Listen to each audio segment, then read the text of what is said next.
आता बातमी आहे महाविकास आघाडीतील वादाची।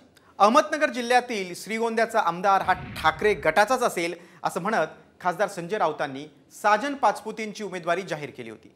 त्यावरून पवारांनी राऊतांना खडेबोल सुनावलेत। त्यावरून महाविकास आघाडीत मिठाचा खडा पडण्याची शक्यता आहे। या तालुक्यातला पुढला आमदार शिवसेनेचाच होईल आणि साजन भाई पाचपुते आपण लंकेताईंबरोबर एकाच गाडीनं या राज्याच्या विधानसभेत पोहोचाल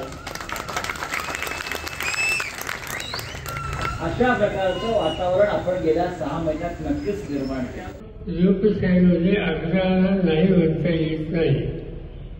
आता माझ्या कानावर असे आलं की एक तुमचे नेते शिवसेनेचे हे तुमच्या तालुक्यात आले, काही नवीन कार्यकर्ते तुमच्या तालुक्यात सुद्धा आले आणि त्यांनी जाहीर करून टाकले की हे आमचे उमेदवार। अशा प्रकारे कुणालाही जाहीर करायचा अधिकार नाही।